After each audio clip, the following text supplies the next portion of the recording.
The third and final behavioral challenge that we're going to look at in this module is the category of emotional and behavior disorders, also abbreviated as EBD.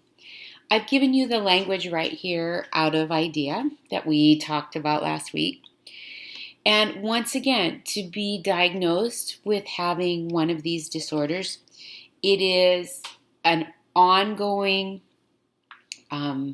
condition. So it's not just that you feel depressed one day, but it's a permeating disorder. And it is to such a degree that it is affecting a student's educational performance.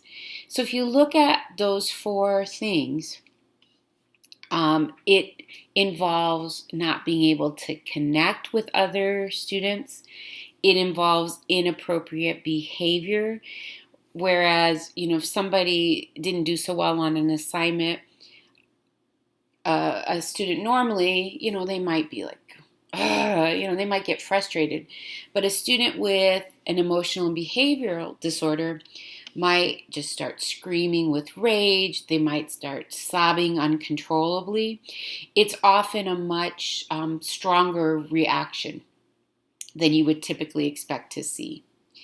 And it also involves the fact that a student isn't learning, and it's not a learning disability. They've kind of ruled out other health factors. It's almost like there's a wall, so to speak, in the brain that's not allowing a student to progress academically. Also, these are your students who just constantly are unresponsive, they're unhappy, they're depressed. And there's also psychosomatic symptoms. They always feel like something is majorly wrong, or they often have a huge fear of a teacher, school administrators, those types of things. So it's a very wide and diverse category. You can have a lot of different types of things going on under this umbrella of EBD.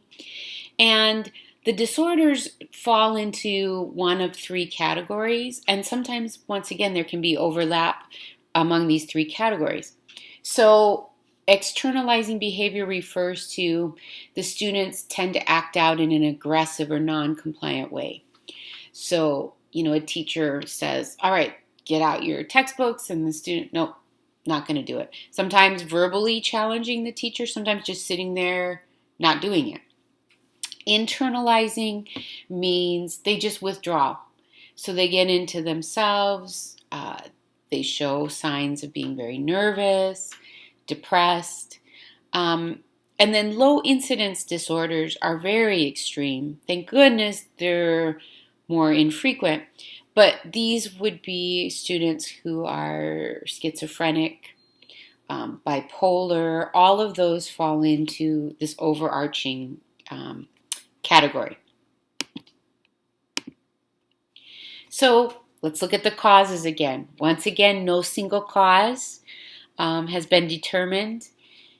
We continue to look at genetics. Oftentimes there does seem to be a genetic link. Diet, stress, brain disorders. Also, and this is an interesting one, more and more research is being done on family functioning. So students who have been raised in a dysfunctional family oftentimes end up with a challenge in this area. So things that you've heard of that fall under this category: anxiety disorders, bipolar, eating disorders. So we're seeing more and more anorexia,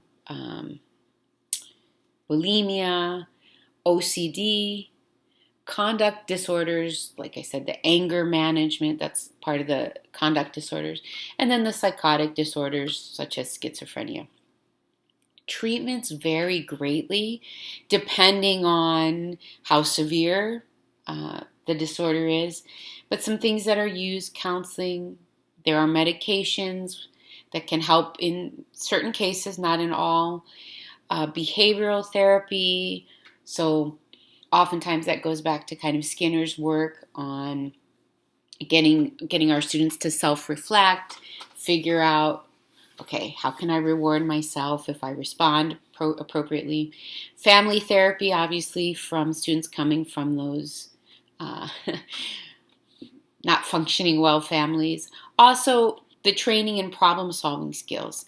So instead, if something doesn't go well, instead of reacting by cussing other people out and going into a fit of rage, what else can I do that is going to make the situation better instead of worse? So, how do we support our students who are struggling with emotional and behavioral disorders?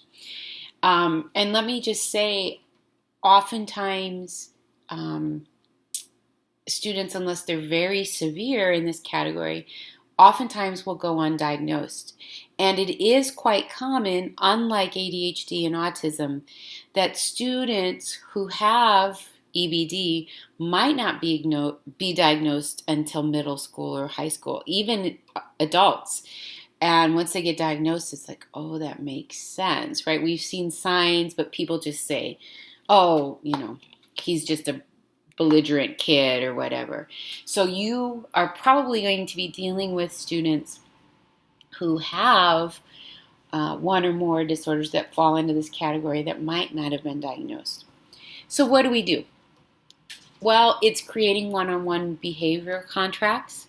So this is why getting to know your students, getting to know what motivates them, getting to know their triggers, what makes them fly off the handle. Holding class meetings, oftentimes we think about that for the elementary level. So it's not like you're going to take all period, but, and it's not every day, but maybe you end up on a Friday, you take 5 minutes, take 8 minutes of a class. How did things go this week? How are we feeling about what we're learning?